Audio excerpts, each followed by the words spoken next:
저는 30대 중반 주부입니다. 결혼한 지는 4년 정도 됐는데 아직 아이는 없어요.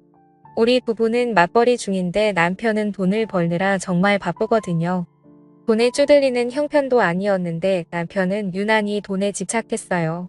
그런 남편 때문에 참 많이 다투기도 했는데 나중에는 거의 포기하고 살고 있었어요. 처음에는 집 산 거 대출만 갚고 아이 계획을 세우자고 말하던 남편은 대출금을 다 갚았음에도 불구하고 여전히 조금만 더 하면서 아이 계획을 미루고 있었어요. 그러던 어느 날 당신이 잊고 있나 본데 나 지금 30대 중반이야. 더 미루면 안 되는 나이란 말이야. 라며 제가 남편을 쏘아봤어요. 솔직히 나이가 들면 들수록 걱정도 많이 됐고 거기다 친구들 출산 소식이 들려올 때마다 조바심도 났거든요. 그렇다고 해서 출산한 친구들이 돈이 많은 것도 아니었고 사실 우리가 더 낳으면 낳을지 부족할 게 없었거든요. 그런데도 남편은 무슨 욕심이 그리 많은 것인지 한 살이라도 젊을 때 빨리 돈을 모아야 한다는 이유로 맨날 야근에다 심지어는 주말에도 일을 하러 가는 날이 많았어요.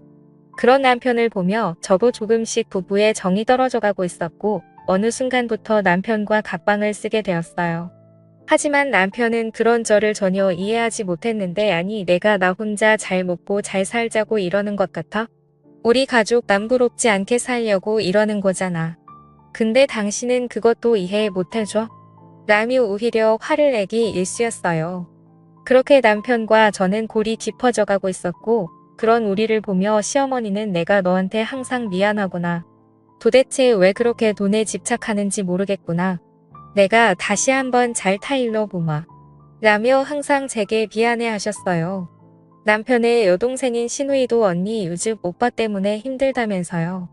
엄마 아빠가 불러서 알아듣게 말한다고 하니까 언니가 조금만 이해 좀 해주세요. 근데 제가 봐도 속 터지겠네요. 언니 나이도 있는데 도대체 왜 그러는 건지 모르겠어요. 라며 울상을 짓곤 했어요. 시댁 가족들은 정말 좋은 분들이었는데 사실 시댁 가족들 때문에 지금껏 버텨온 거나 마찬가지였어요. 시댁 가족들이 아니었음 벌써 이혼하지 않았을까 싶네요.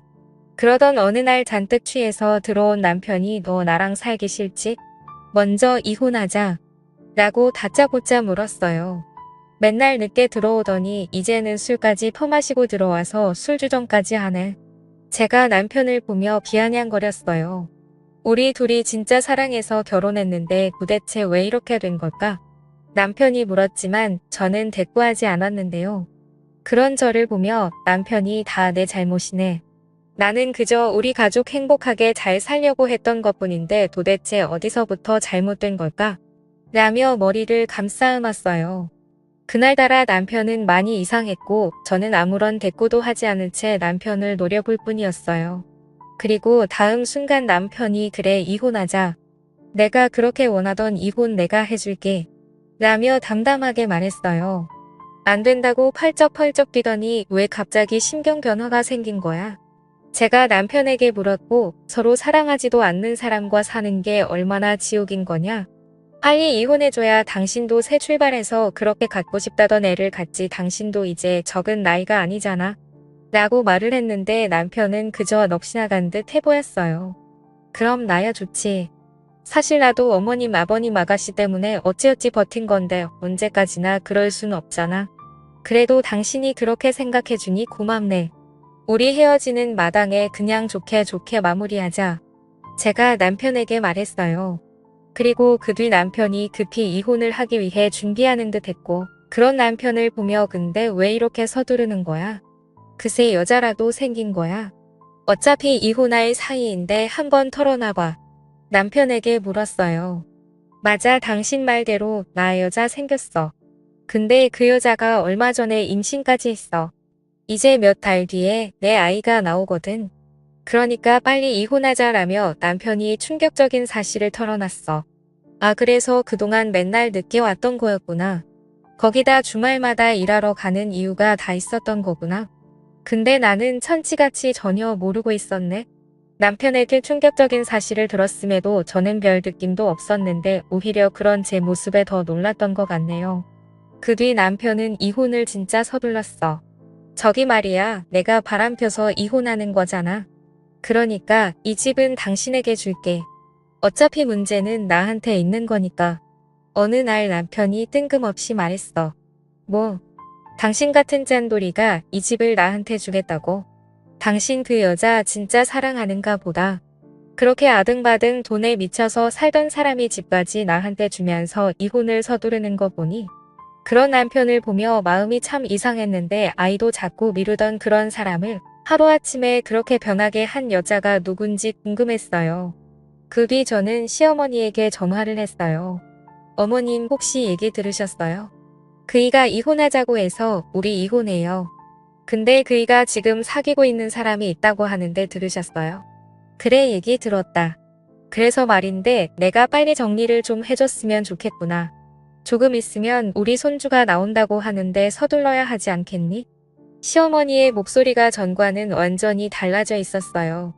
그런 시어머니를 보니 살짝 기분이 나빠졌어요. 어머님도 손주 태어난다니까 좋으신 모양이네요. 당연한 거 아니겠냐? 내가 결혼한 지가 벌써 몇 년째인데 아직 내 품에 손주가 없다는 게 말이나 되는 거냐? 이게 얼마나 큰 경사냔 말이야. 시어머니는 마치 이 모든 것이 제 잘못이란 듯이 말했어요. 어머님 말씀이 좀 서운하네요. 제가 안 낳겠다고 한 것도 아니고 그이가 지금껏 계속 미뤘다는 거 어머님도 잘 알고 계시잖아요. 그런데 어떻게 그런 말씀을 하실 수가 있어요? 그러니까 내가 똑바로 했어 봐라. 우리 아들이 그러겠냐는 말이야. 그동안 나도 내 말을 믿었었다. 그런데 지금 만나고 있는 애랑은 만난 지 얼마 되지도 않았다는데 벌써 애가 들어섰다지 않니? 그러니까 그동안 너한테 문제가 있었다는 거지. 시어머니는 마치 그동안 많이 참았다는 듯이 제게 다 쏟아내기 시작했어요. 그런 시어머니의 말에 제가 순간 울컥하고 말았는데요. 사실 남편이랑 사이가 안 좋았음에도 시어머니의 따뜻한 말을 위로받으며 잘 견뎌왔었거든요. 하지만 그날 시어머니의 그러한 싸늘한 말을 들으며 제가 큰 착각을 한 것이었구나 하는 생각을 하게 되었고 그동안 시어머니가 철저히 연기를 한 것이라는 생각마저 들었어요. 알겠습니다. 오히려 어머님이 그렇게 말씀해 주시니 있던 정도도 뚝 떨어지네요. 따로 찾아뵙고 인사드리진 않겠습니다. 그럼 전화 끊겠습니다. 다음에 제가 급히 전화를 끊어버렸어요. 그런데 전화를 끊자마자 참았던 눈물이 쏟아져 나왔어요. 그동안 의지하던 시어머니에게 조차 배신당했다는 생각이 머릿속에 가득했거든요. 그렇게 한동안 눈물만 흘리고 있었는데 신우이에게 전화가 걸려왔어요. 언니 이혼한다면서요. 아가씨도 제게 서운한 얘기하려고 전화한 거예요. 제가 신우이에게 싸늘한 목소리로 물었어요. 아니 그런 건 아니고 지금 이런 마당에 얼굴 보고 인사는 못할 것 같고 그래서 전화로라도 인사하려고 했죠. 신우이가 기어들어가는 목소리로 말했어요. 아가씨도 조카 생긴다고 하니까 좋은가 보네요. 모두들 제가 빨리 떠나주기를 아주 간절히 바라는 그런 느낌이네요. 걱정하지 마세요. 우린 애도 없어서 금방 끝날 거니까. 그게 아니라 언니한테는 정말 미안해요. 그냥 그 말하고 싶어서 전화했어요. 순간 신우이가 울컥했는지 잠시 침묵했어요. 그러더니 곧 언니 난 누가 뭐래도 언니 편이었어요. 그리고 언니를 제 친언니로 생각한 것도 사실이에요. 언니 정말 보고 싶을 거예요. 그리고 잘 사셔야 해요. 신우이가 말했는데 신우이의 목소리는 눈물을 가득 머금고 있었어요. 그런 신우이에게 뭐라 대답하지도 못한 채 통화가 끝나버렸고 신우이의 그런 모습을 보니 다시 제 마음이 안 좋아졌어요. 그동안 신우이와 저는 정말 사이가 좋았거든요. 그렇게 전화를 끊어버린 신우이가 걱정이 되어 제가 다시 전화를 했으나 그 뒤 신우이의 휴대폰은 전원이 꺼져 있었어요. 결국 신우이와 다시 통화를 하지 못한 채 저는 남편과 이혼을 진행하게 되었어요. 남편은 모든 것을 속전속결로 처리했는데 정말 급했던 모양으로 웬만한 건 제가 원하는 대로 다 해줬어요. 이 집은 이제 당신 거니까 당신이 팔고 이사를 가든지 그냥 살든지 마음대로 하고 난 짐 싸다 바로 나갈게. 근데 앞으로 그냥 가지고 있는 것도 나쁘진 않을 거야. 남의 남편이 제게 조언했지만 당신 같으면 이 집에서 살 수 있겠어? 당신 말이야 내가 상관장 소통 안 한 거 감사하게 생각해.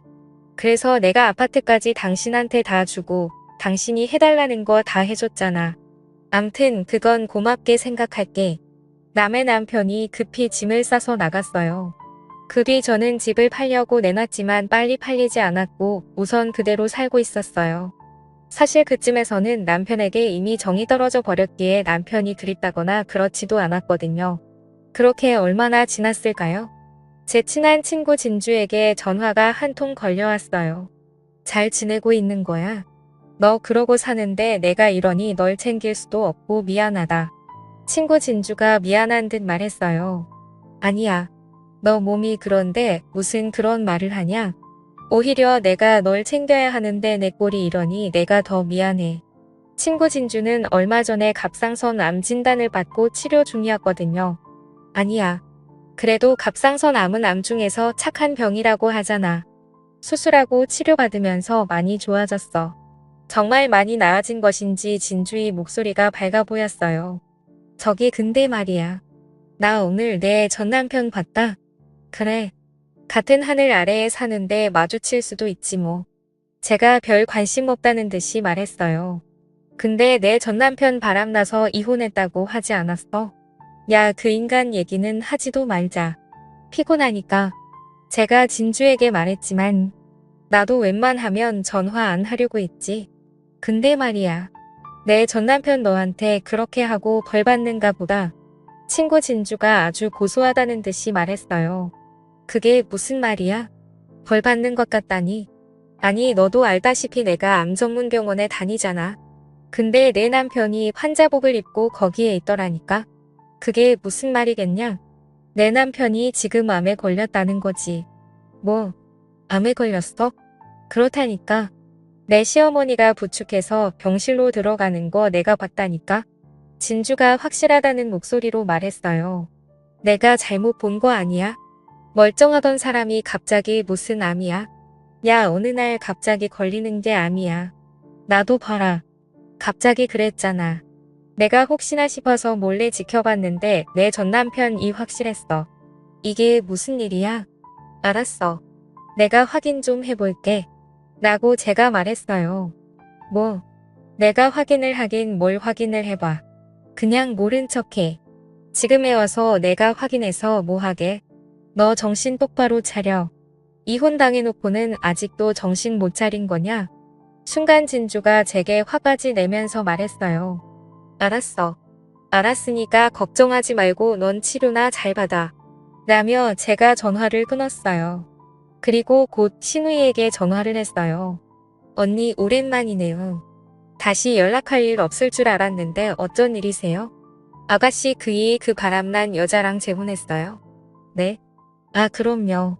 벌써 재혼했죠. 그래요. 그럼 지금쯤 애기도 태어났겠네요? 아들이에요? 딸이에요? 제가 신우이에게 단숨에 물었어요. 네? 그게 말이죠? 아 딸이에요 딸. 어찌나 예쁜지 몰라요. 세상에나. 오빠를 꼭 닮은 거 있죠? 그런 신우이의 말을 듣고 뭔가 이상하다 싶었는데요. 신우이는 거짓말을 잘 못하는 사람이에요. 아가씨 지금 거짓말하는 거죠? 그 사람 지금 어디 있어요? 거짓말이라니요. 제가 무슨 거짓말을 해요. 암튼 전 모르겠으니까 앞으로 다시 전화하지 마세요. 우리가 이렇게 통화할 사이는 아니잖아요. 신우이가 전화를 끊어버렸는데 신우이의 목소리는 어딘지 모르게 많이 어색해 보였어요. 신우이가 전화를 끊고 난 뒤 머릿속이 복잡해졌어요. 아니 여자가 생겼다고 급히 이혼까지 하고 나간 사람이 갑자기 안병동에 있다고 하니 이상할 수밖에요. 그렇게 저는 남편의 뒷조사를 하게 되었는데 평소 알고 지내던 남편의 친한 친구에게 연락을 했어요. 재수씨. 갑자기 연락 와서 깜짝 놀랐어요. 남편의 친구가 놀라서 물었어요. 준혁씨 저 궁금한 게 있어서 어렵게 전화드렸어요. 아, 네 말씀하세요. 남편의 친구가 당황한 듯 했는데 저기 제가 오늘 이상한 소리를 들어서 그런데 사실대로 말해줄 수 있어요? 다들 저한테 거짓말까지 하면서 뭔가를 숨기고 있거든요. 저기 그게 무슨 말씀이신지 준혁씨 그 이랑 제일 친한 친구잖아요. 그러니까 다 알고 있잖아요. 그러니까 사실대로 말해주세요. 그 사람 바람났다는 거 다 거짓말이죠? 재수씨 저기 그게 말이죠. 아 참 큰일 났네. 절대 말하지 말라고 했는데 라며 남편 친구가 어쩔 줄을 몰라 했어요. 부탁이니까 사실대로 말씀 좀 해주세요. 제발 부탁할게요. 제가 간절하게 말했어요. 저기 그게 말이죠. 제가 그랬다고 절대 말하면 안 됩니다. 말하면 가만 안 둔다고 했어요. 라며 잠시 말을 멈춘 남편 친구가 제게 충격적인 사실을 말했어요. 사실은 바람난 거 아닙니다. 그놈이 밤낮으로 이런 건 재수 씨도 잘 알잖아요. 그런데 얼마 전에 암에 걸린 걸 알았어요. 몸이 이상해서 병원에 갔더니 대장암 3기라고 했다나 봐요. 근데 이게 반반 확률이라고 하던데 저도 잘은 몰라서요. 네? 대장암 3기요? 그러니까 암에 걸린 걸 숨기느라 이혼한 거라고요? 대체 이게 무슨 말도 안 되는 소리예요? 제가 흥분한 채 소리를 질렀어요. 저기 그게 재수 씨가 아이를 많이 원하잖아요. 그런데 암이 완치된다고 해도 방사선 치료에다 뭐에다 당분간 아이 갖기는 힘드니까 그냥 보내드리는 게 이치에 맞는 거라고 라는 말을 하던 남편 친구가 순간 말을 잇지 못했어요. 그리고 그 순간 전화기를 들고 있던 제 손이 덜덜 떨리고 있었는데요. 뭐라고요? 그래서 저와 이혼을 했다고요? 고작 그 이유 때문에요? 그게 말이죠. 사실 그 녀석은 재수 씨가 임신하게 되면 회사 관두기 할 생각이라고 악착같이 일만 했었어요. 그 녀석 어릴 때 부모님이 맞벌이 하느라 항상 바쁘셨거든요. 그래서 아이 낳으면 재수 씨가 집에서 아이들만 보길 원했어요. 그렇게 아이 키우면서 돈 걱정 안 하게 만들고 싶다고요. 그런데 그러다가 결국 몹쓸 병에 걸렸는데 재수 씨 힘들게 하고 싶지 않다고 저를 붙들고 통곡을 하고 울었어요. 물론 저도 처음에는 말렸어요. 그래도 재수 씨한테 말해야 한다고요. 근데 절대 안 된다고 난리를 치니까 거기다 환자이고 하니 다들 그렇게 하기로 한 거예요. 남편 친구가 그동안 있었던 일을 설명했고 그 순간 제 눈에서 눈물이 멈추질 않았어요. 정말 대단하시네요. 저만 바보 만들고 다들 좋으셨나 봐요. 재수 씨 진짜 그런 게 아니에요. 남편 친구가 저를 위로하려고 애쓰고 있었지만 잘 알겠습니다. 그리고 감사해요. 라며 제가 전화를 끊었어요. 그렇게 바로 신우이에게 전화를 했지만 전화를 받지 않았고 아가씨 다 들었으니까 전화 받으세요. 그 사람 지금 암에 걸렸다면서요. 라고 제가 문자를 보냈어요. 제 문자를 본 신우이가 제게 바로 전화를 했어요. 언니 어떻게 알았어요? 지금 어떻게 한 게 중요한 게 아니잖아요. 다들 저한테 어떻게 그럴 수가 있어요? 그럼 어머님도 저한테 일부러 그렇게 하신 거네요? 제가 신우이에게 기가 막힌 목소리로 물었어요. 미안해요 언니. 엄마 아빠가 친딸 같은 언니가 마음 아파하는 거 못 보겠다고 그러셔서 저도 어쩔 수 없었어요. 차라리 모르고 떠나는 게 낫다고요. 라고 말을 하던 신우이가 결국 눈물을 흘렸어요. 그런 신우이에게 남편이 입원해 있는 병원과 병실을 물어서 급히 그곳으로 갔고 아침 병실을 나오던 시어머니와 딱 마주쳤어요. 아니 내가 여긴 어떻게 온 거니? 시어머니 얼굴은 새파랗게 질려 있었는데 그만 가거라. 우린 널 항상 친딸이라고 생각하고 자랐어. 근데 부모가 딸한테 어떻게 그럴 수가 있느냐 말이야. 라며 시어머니가 급히 등을 돌렸어요. 어머님 저 다 알고 왔어요. 아가씨랑 통화하고 왔다고요. 제가 시어머니에게 말했어요. 그 순간 등을 돌린 시어머니 몸이 움찔했는데 뭐야 너한테 다 말했어? 절대 말하지 말라고 했는데 왜 그렇게 말을 안 들어 처먹는지 모르겠구나. 시어머니가 자포자기한 얼굴로 저를 바라봤어요. 어머님 그래도 이러시면 안 되는 거잖아요. 가족은 어려울 때 함께하는 게 가족이라면서요. 제가 첫 인사드리던 날 어머님이 제 손을 꼭 잡으시면서 그러셨잖아요. 가장 힘들고 어려울 때 함께하는 게 가족이라고요. 그런데 어떻게 이럴 수가 있어요? 제가 원망스러운 눈빛으로 시어머니를 바라봤어요. 이거사, 네 나이가 이제 30살 중반이다. 근데 암 상기면 이젠 어떻게 될지 아무도 모른단다. 아이를 가질 수 없을지도 모른다잖니. 그럼 네 인생은 뭐가 되는 거냐? 우린 널 항상 친딸이라고 생각하고 자랐어. 근데 부모가 딸한테 어떻게 그럴 수가 있느냐 말이야. 그런 시어머니의 눈에는 눈물이 그렁그렁했어요. 어머님 그래도 이러면 안 되는 거잖아요. 가족은 어려울 때 함께하는 게 가족이라면서요. 제가 원망 가득한 눈빛으로 시어머니를 다시 바라봤어요. 그럼 제 말에 시어머니가 이거사 뭐 하려고 여기에 발을 들여? 네가 이러는 거 아니까 우리가 말 못한 거야. 열이 빠진 거 같으니라고. 이럴 땐 그냥 모른 척하고 가야 하는 거야.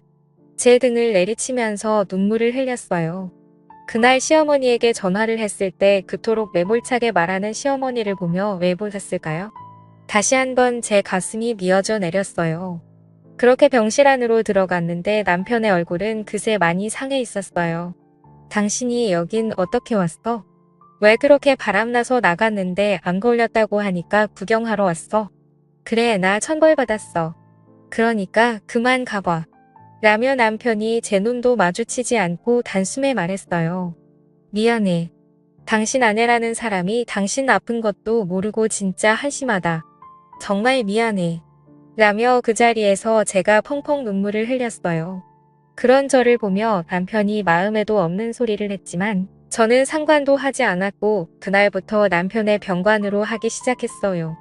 우선 회사에 그만두겠다고 말했고 그런 저를 남편이 말렸지만 당신 돈 번다고 밤낮을 어떻게 했어? 근데 지금 이게 뭐야? 내가 원했던 건 이런 게 아니었어. 퇴근하고 당신이랑 오붓하게 같이 밥 먹고 주말에는 당신 손잡고 영화 보고 내가 원한 건 그것뿐이었다고. 난 돈 많은 부자가 되고 싶었던 게 아니었다고. 그러니까 그냥 내가 하자는 대로 해. 우리 진짜 최선을 다해보자. 내가 여기저기 알아봤는데 요즘은 의술이 진짜 많이 좋아져서 엄상기 정도는 정말 아무것도 아니래. 반반 확률이면 반은 가능성이 있다는 거잖아. 한번 해보자. 꼭 이겨내서 우리 경치 좋은 시골 마을 가서 그냥 마음 편하게 살자. 라며 남편을 설득했어요. 그런 제 말을 듣던 남편이 당신 아이 원했잖아. 설령 내가 살 수 있다고 해도 난 아이를 갖지 못할 수도 있어. 힘겹게 말했어요. 아이 없으면 더 좋지. 생각해봐. 아이 키우려면 돈이 얼마나 들겠어? 차라리 그 돈으로 우리 둘이 여행 다니면서 맛있는 거 먹고 그렇게 살면 되지. 그럼 좋잖아. 다행히 당신이 벌어놓은 돈이 꽤 돼서 내가 소일거리하면서 살면 충분할 거야. 그러니까 우리 열심히 치료받자. 알았지? 라며 제가 활짝 웃었는데 제 말에 남편이 눈물을 뚝뚝 흘렸어요. 그 모습에 옆에 있던 시부모님도 뒤를 돌아 눈물을 흘리셨는데 제가 병관으로 한 뒤 남편은 정말 많이 좋아지기 시작했어요. 반드시 살아야겠다는 의지가 다시 생긴 듯 잘 넘어가지도 않는 밥을 꾸역꾸역 입안으로 밀어 넣었는데 물론 약 부작용으로 얼마 안 가서 구토를 하기도 했지만 남편은 어떻게든 먹으려고 노력했어요.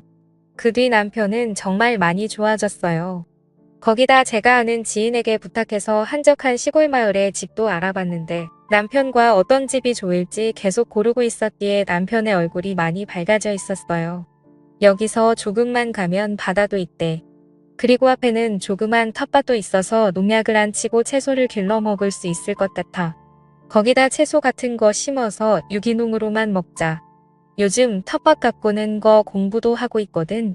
당신도 해야 하니까 빨리 건강해져야 해. 당신도 알다시피 내가 손이 좀 둔하잖아. 라며 활짝 웃었는데 그러한 이야기를 할 때마다 남편의 얼굴이 참 편안해 보였어요. 그렇게 힘든 항암 치료를 끝내던 어느 날 우리는 살던 아파트를 처분해서 시골 마을로 내려갔어요. 공기도 좋았고 아침마다 새들이 지저귀는 소리에다 바람이 불 때마다 울창한 나무들이 아주 시원한 소리를 냈는데 우린 그 소리가 그렇게 좋을 수가 없었어요. 그 뒤 우리는 이곳에 정착해서 잘 살고 있답니다. 정말 다행인 건 남편의 건강이 정말 좋아졌는데 병원에 정기검사를 받으러 갈 때마다 의사 선생님이 칭찬을 할 정도예요. 거기다 몇 달 뒤면 우리 시부모님도 우리가 있는 곳으로 내려오셔서 같이 지내기로 했어요. 시부모님이 내려오시면 텃밭 앞에 만들어 놓은 평상에서 직접 기른 채소로 된장찌개를 끓여서 시골 밥상을 차려드려야겠네요. 요즘은 문득문득 왜 그리 또 악착같이 살았는지 후회가 될 정도입니다. 돈이 뭐가 그렇게 중요하겠습니까? 사람이 살아가는 데 있어 건강하고 행복하게 사는 게 제일 중요한 거 아니겠습니까? 문득 첫 만남에서 제 손을 꼭 잡고 가족은 힘들 때 옆에 있어주는 게 진정한 가족이다. 라던 시어머니의 말씀이 자주 생각나는데요. 남편이 안병동에 있을 때 아픈 가족들을 남을 나라 하는 사람들을 많이 봤었는데 부디 힘든 시간일수록 가족들이 함께해 주시길 바라봅니다. 감사합니다.